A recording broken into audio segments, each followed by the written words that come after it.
ಚಿರುನ ಮತ್ತೆ ನೋಡೋ ಅವಕಾಶ ಸಿಕ್ತು.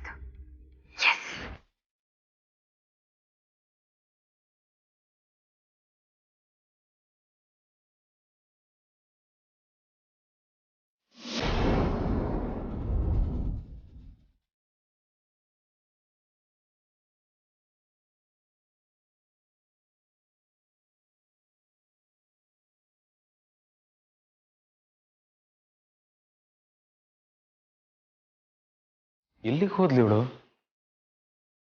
ನೀರು ಕುಡಿಯೋಕೇನಾದ್ರೂ ಹೋದ್ಲಾ?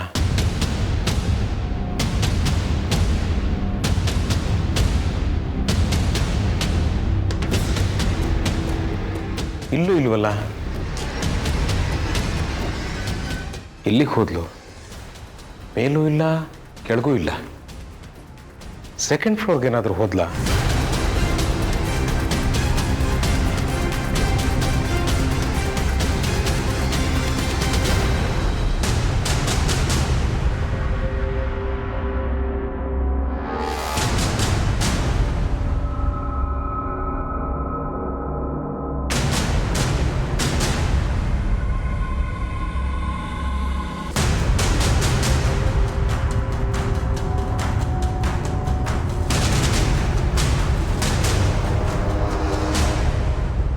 ಇಲ್ಲೂ ಇಲ್ವಲ್ಲ.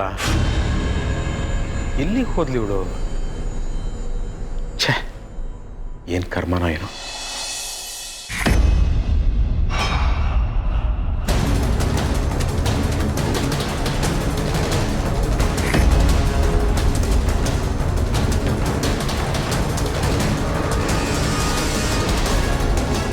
ಏನಿದು? ಇಷ್ಟೊತ್ತಿನಲ್ಲಿ ಒಂಟಿ ದೀಪ ಹಚ್ಚಿದ್ದಾರೆ. ಯಾರ್ದು ಕೆಲಸ? ನಮ್ಮನೆಯವ್ರಿಗಂತೂ ಈ ಒಂಟಿ ದೀಪದ ಅರ್ಥನೇ ಗೊತ್ತಿಲ್ಲ. ಏನು ಕರ್ಮನೋ ಏನೋ. ಛೇ,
ನನ್ನಿಂದ ಅವನ್ನ ನೋಡೋದಕ್ಕಾಗಲ್ಲ.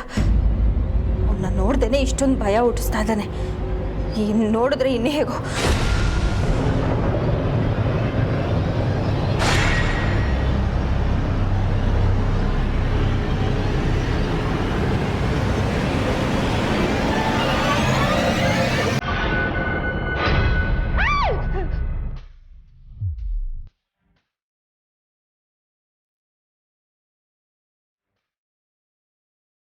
ಏಯ್, ಮಧ್ಯರಾತ್ರಿಲಿ, ಅದು ದೆವ್ಗಳು ಓಡಾಡೋ ಟೈಮಲ್ಲಿ ಸೆಕೆಂಡ್ ಫ್ಲೋರ್ಗೆ ಬಂದು ಕಿಟಕಿಲಿ ನಿಂತ್ಕೊಂಡು ಏನೇನು ನೋಡ್ತಾ ಇದೀಯಾ? ಅದು ಅದು ಏನು ಇಲ್ಲ ರೀ, ಏನು ಇಲ್ಲ. ಇಷ್ಟೊತ್ತಲ್ಲಿ ಕಿಟಕಿಲಿ ನಿಂತ್ಕೊಂಡು ನೋಡುವಂಥದ್ದು ಏನೇ ಕಾಣ್ತಾ ಇದೆ ನಿನಗೆ?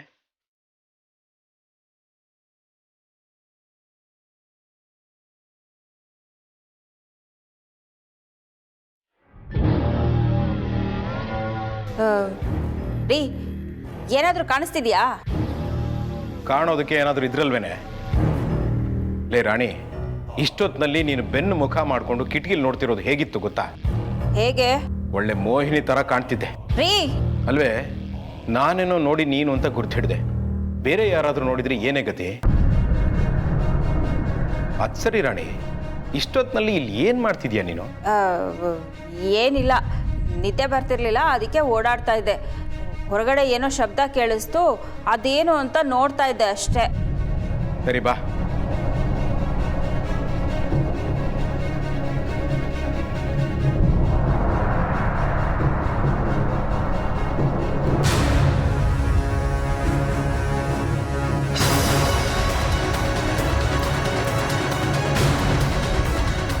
ದೀಪ ಇಟ್ಟಿದ್ದು ಇಲ್ಲೇ ಅಲ್ವಾ? ಎಲ್ಲಿ ಹೋಯ್ತು?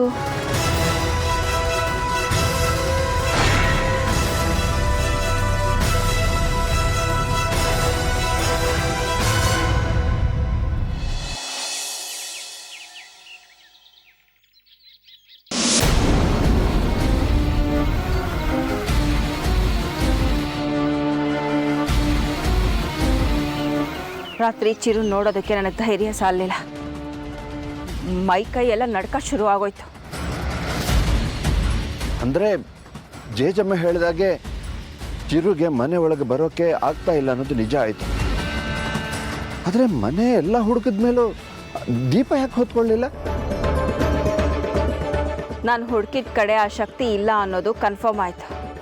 ಆದರೆ ನಾನು ಇಟ್ಟ ಜಾಗದಲ್ಲೂ ಆ ದೀಪ ಕಾಣೆ ಆಗಿತ್ತು. ಚಿರು ಒಳಗಡೆ ಬರ್ದೇನೆ ಇಷ್ಟೆಲ್ಲ ವಿಚಿತ್ರಗಳು ನಡೆಯುತ್ತಾ? ಇಟ್ಟು ವಸ್ತುಗಳು ಮಾಯ ಆಗುತ್ತಾ?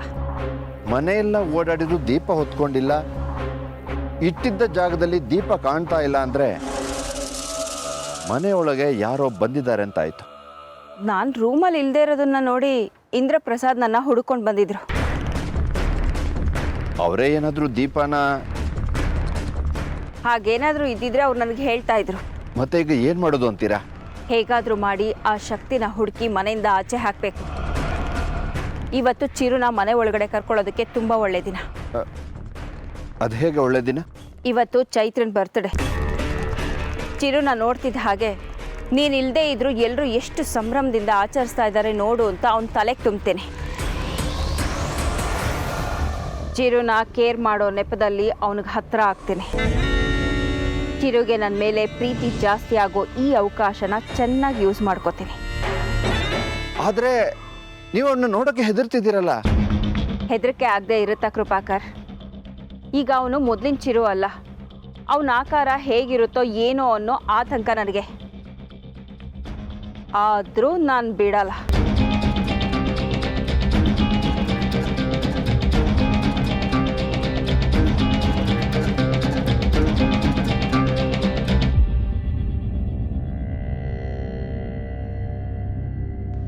ಚಿರು ವಿಷಯದಲ್ಲಿ ನಾನೇನಾದರೂ ತಪ್ಪು ಮಾಡಿಬಿಟ್ನಾ? ನಿನ್ನೆ ಒಂದಿನ ಹೊರಗಡೆ ಇರು ಅಂತ ಹೇಳಿದ್ದೆ ತಪ್ಪಾಗೋಯ್ತಲ್ಲ. ಚಿರು ತುಂಬ ಹಠವಾದಿ. ಅವನು ಇಲ್ಲೇ ಇರಬೇಕು ಅಂತ ನಿರ್ಧಾರ ಮಾಡ್ಕೊಂಡು ಬಂದಿದ್ದಾನೆ ಅಂದಮೇಲೆ ಇಲ್ಲಿಂದ ಅವನು ಹೊರಗಡೆ ಹೋಗೋದಕ್ಕೆ ಮನ್ಸು ಮಾಡೋದಿಲ್ಲ. ಅವನು ಮನೆಗೆ ಬರದೇ ಇರೋದಕ್ಕೆ ಏನಾದರೂ ಕಾರಣ ಇದೆಯಾ? ಅಮ್ಮ ನನ್ನನ್ನು ಮನೆಯಿಂದ ಹೊರಗಡೆ ಹೋಗು ಅಂದ್ಲು ಅಂತ ಏನಾದರೂ ಬೇಜಾರು ಮಾಡ್ಕೊಂಡಿದ್ದಾನ? ಇಲ್ಲ ಇಲ್ಲ, ಅವನು ನನ್ನನ್ನು ಅರ್ಥ ಮಾಡ್ಕೊಂಡಿರ್ತಾನೆ. ಆರ್ತಿ,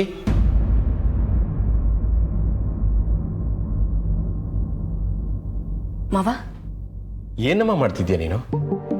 ಅಲ್ಲಮ್ಮ, ಇವತ್ತು ಚೈತ್ರ ಬರ್ತಾರೆ ಅಂತ ಗೊತ್ತಿದ್ದು ಕೂಡ ಕಾಫಿ ಮಾಡ್ಕೊಂಡು ನಿಂತಿದ್ಯಲ್ಲ.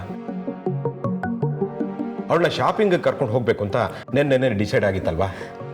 ಕರ್ಕೊಂಡು ಹೋಗ್ತೀನಿ ಮಾವ, ಎಲ್ರಿಗೂ ತಿಂಡಿ ಮಾಡಿಟ್ಟು ಹೋಗೋಣ ಅಂತ. ಅಮ್ಮ, ನೀನು ಟಿಫನ್ನು ಅದು ಇದು ಅಂತ ಟೈಮ್ ವೇಸ್ಟ್ ಮಾಡಬೇಡಮ್ಮ. ಮಾತಂಗಿ ವೇದ ಭವನಿ ಎಲ್ಲ ಇಲ್ವಾ? ಅವ್ರು ನೋಡ್ಕೋತಾರೆ, ನೀನು ಅದಕ್ಕೆಲ್ಲ ತಲೆ ಕೆಡಿಸ್ಕೋಬೇಡ. ಅಲ್ಲಮ್ಮ, ಈ ಮನೇಲಿ ನಾವು ಇಷ್ಟೆಲ್ಲ ಜನ ಇದ್ಕೊಂಡು ಅವಳಿಗೆ ಒಬ್ಬಂಟಿ ಅಂತ ಅನ್ನಿಸ್ಬಾರ್ದಲ್ವಾ? ಅವಳಿಗೆ ಯಾವ ಡ್ರೆಸ್ ಇಷ್ಟ ಆಗುತ್ತೋ ಅದನ್ನು ಕೊಡಿಸು.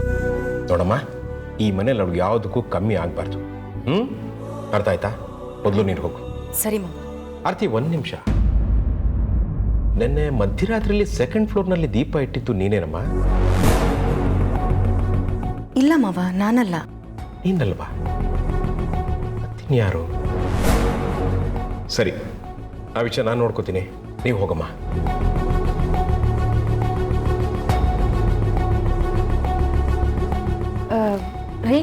ಅದೇನೋ ದೀಪದ ಬಗ್ಗೆ ಮಾತಾಡ್ತಿದ್ರಲ್ಲ, ದೀಪ ಯಾರಿಟ್ಟಿದ್ದು? ನನಗೂ ಗೊತ್ತಿಲ್ಲ ಕಣೆ. ಅದೇ ಮಧ್ಯರಾತ್ರಿ ನೀನು ಮೋಹಿನಿ ಥರ ಒಬ್ಬೊಬ್ಬಳೆ ಓಡಾಡ್ತಿದ್ಯಲ್ಲ, ನಾನು ಆಗಲೇ ನೋಡಿದ್ದು. ಅಲ್ಲಿ ಯಾಕೆ ಒಂಟಿ ದೀಪ ಇಟ್ಟಿದ್ರು ಅನ್ನೋದೇ ನನಗೆ ಅರ್ಥ ಆಗ್ತಿಲ್ಲ. ದೀಪ ಎಲ್ಲಿ ಹೋಯ್ತು ಅಂತ ತಲೆ ಕೆಡ್ಸ್ಕೊತಾ ಇದ್ದೆ. ಅದನ್ನು ಎತ್ಕೊಂಡು ಹೋಗಿದ್ದು ಇವರೇ ಅಂತ ಕನ್ಫರ್ಮ್ ಆಯಿತು. ದೀಪ ಉರಿತಾ ಇತ್ತಾ ಇಲ್ವಾ ಅಂತ ಹೇಗೆ ತಿಳ್ಕೊಳ್ಳೋದು? ತುಂಬ ಡೀಟೇಲಾಗಿ ವಿಚಾರಿಸಿದ್ರೆ ನನ್ನ ಮೇಲೆ ಅನುಮಾನ ಪಡ್ತಾರೆ. ಹೇಗೆ ಕೇಳೋದು? ರೇ, ದೀಪಕ್ಕೆ ಎಣ್ಣೆ ಹಾಕಿದ್ರಾ? ದೀಪನ ಯಾರಿಟ್ಟಿದ್ರು, ಹೇಗಿಟ್ಟಿದ್ರು, ಎಲ್ಲಿಟ್ಟಿದ್ರು, ಅದಕ್ಕೆ ಬತ್ತಿ ಇಟ್ಟಿದ್ರಾ, ಎಣ್ಣೆ ಹಾಕಿದ್ರಾ, ದೀಪ ಜೋರಾಗಿ ಉರಿತಾಯ್ತಾ, ಸುಮಾರಾಗಿ ಉರಿತಾಯ್ತಾ, ಎಲ್ಲ ಡೀಟೇಲ್ಸು ಹೇಳ್ತೀನಿ.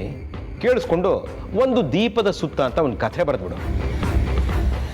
ಇವತ್ತು ಚೈತ್ರ ಬರ್ತ್ರೆ, ರಾತ್ರಿ ಎಲ್ಲರೂ ಊಟಕ್ಕೆ ಸೇರಿದ್ವಿ, ನೀನು ಬರಲಿಲ್ಲ.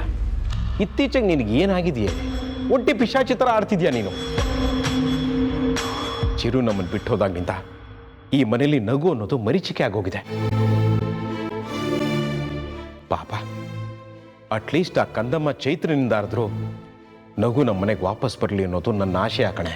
ಹಾಗಾದ್ರೆ ನನ್ನ ಆಶಯ ಬೇರೆ ಅಂತ ನೀವು ಹೇಳ್ತಾ ಇದ್ದೀರಾ? ಹಾಗಲ್ವೇ, ಇವತ್ತು ನಡೀತಿರೋ ಫಂಕ್ಷನ್ಗೆ ಮನೇಲಿರೋ ಒಬ್ಬೊಬ್ರು ಒಂದೊಂದು ಜವಾಬ್ದಾರಿ ತಗೊಂಡು ಕೆಲಸ ಮಾಡ್ತಿದ್ದಾರೆ. ನೀನು ಯಾವ್ದಾದ್ರು ಜವಾಬ್ದಾರಿ ವಹಿಸ್ಕೊಂಡು ಕೆಲಸ ಮಾಡು. ನೀನು ಈ ಮನೆ ಹಿರಿಯಾಕೆ ಕಣೆ. ಎಲ್ಲರೂ ವಹಿಸ್ಕೊಂಡಿದ್ದಾರಲ್ಲ, ಮಾಡ್ತಾರೆ ಬಿಡಿ. ನಾನು ಯಾಕೆ? ಈ ಮನೆಗೆ ಹೆಸರಿಗೆ ಮಾತ್ರ ನಾನು ಹಿರಿಯಾಕೆ ಅಷ್ಟೇ. ಇನ್ನೂ ಅದು ಕಾರ್ಯರೂಪಕ್ಕೆ ಬಂದಿಲ್ಲ. ಅದು ಕಾರ್ಯರೂಪಕ್ಕೆ ಬಂದಮೇಲೆ ಈ ಹಿರಿಯಾಕೆ ಏನು ಮಾಡ್ತಾಳೆ ಅಂತ ಹೇಳ್ತಾಳೆ. ಹೋಗಿ ಹೋಗಿ ನಿನಗೆ ಬುದ್ಧಿ ಹೇಳ್ತೀನಲ್ಲ, ನನಗೆ ಬುದ್ಧಿ ಇಲ್ಲ.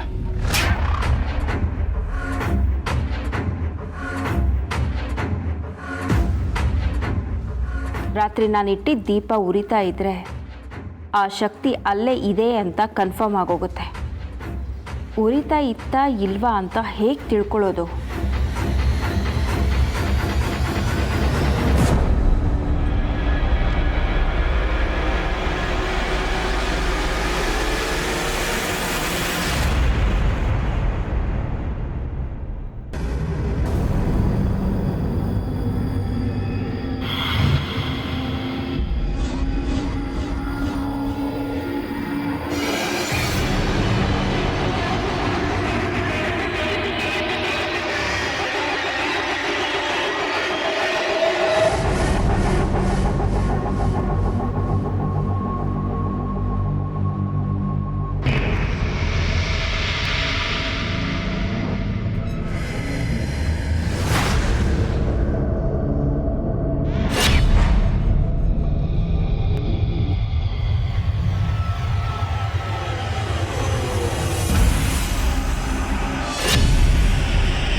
ಮೇಲೆ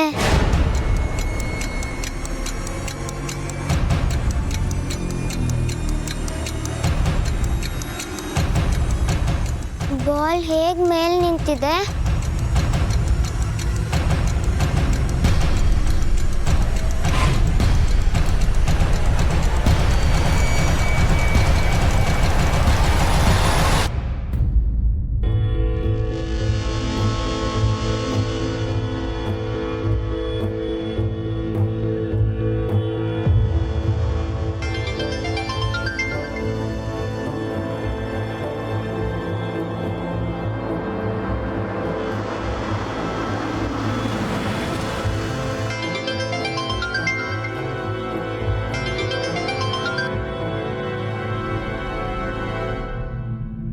ಹೇಳು.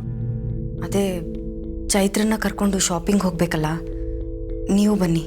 ನಾನು ಅರ್ಜೆಂಟ್ ಕೆಲಸದ ಮೇಲೆ ಹೊರಗಡೆ ಹೋಗ್ತಾ ಇದ್ದೀನಿ, ನಾನು ಬರೋಕ್ಕಾಗಲ್ಲ. ಶಾಪಿಂಗ್ ಮುಗಿಸ್ಕೊಂಡು ಆಮೇಲೆ ಕೆಲ್ಸಕ್ಕೆ ಹೋಗ್ಬೋದಲ್ವಾ? ಅದನ್ನ ನೀನು ಡಿಸೈಡ್ ಮಾಡಬೇಡ ಆರ್ತಿ. ಇಷ್ಟು ದಿನ ಆರ್ತಿ ಹೇಳಿದ್ದನ್ನ ಸಜೆಷನ್ ಅಂತಿದ್ರಿ, ಈಗ ಯಾಕೆ ಈ ಮಾತು? ಅದು ಇಷ್ಟು ದಿನ, ಇನ್ಮೇಲಲ್ಲ. ರೀ please please from my side also. ನೋಡು, ನಾನು ಕಾರ್ ಓಡಿಸ್ತಾ ಇದ್ದೀನಿ, ಜಾಸ್ತಿ ಹೊತ್ತು ಮಾತಾಡೋದಕ್ಕಾಗಲ್ಲ. ಚೈತ್ರನ್ನ ಶಾಪಿಂಗ್ ಕರ್ಕೊಂಡು ಹೋಗು. ಅವಳಿಗೆ ಯಾವ್ದು ಇಷ್ಟ ಆಗುತ್ತೋ ಆ ಬಟ್ಟೆ ಕೊಡಿಸಿ. ಚೈತ್ರ ತುಂಬ ಗ್ರ್ಯಾಂಡಾಗಿ ಕಾಣಿಸ್ಬೇಕು. ಮನೆಗೆ ತುಂಬ ಜನ ಗೆಸ್ಟ್ ಬರ್ತಿದ್ದಾರೆ. ಹಾಂ, ಆಮೇಲೆ ದಯವಿಟ್ಟು ಕಾರ್ನ ನೀನು ಮಾತ್ರ ಓಡಿಸ್ಬೇಡಮ್ಮ. ಅದಕ್ಕೆ ಅಂತಾನೆ ಡ್ರೈವರ್ ಅಂತ ಒಬ್ಬ ಇದ್ದಾನೆ, ಅವನನ್ನು ಕರ್ಕೊಂಡು ಹೋಗು. I think you got my point.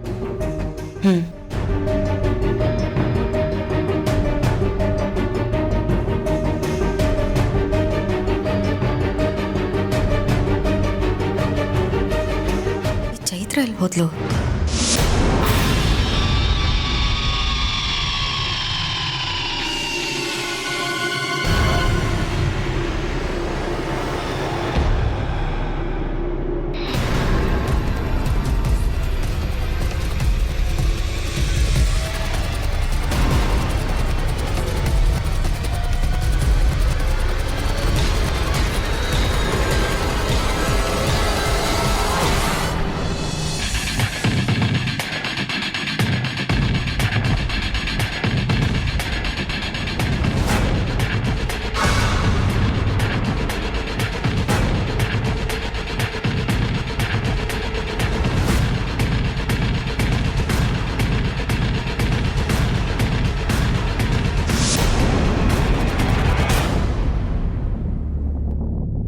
Ball ಮೇಲಿದ್ದಿದ್ದು ನಿಜಾನೇ, ಅದ್ ಕನ್ಸಲ್ಲ.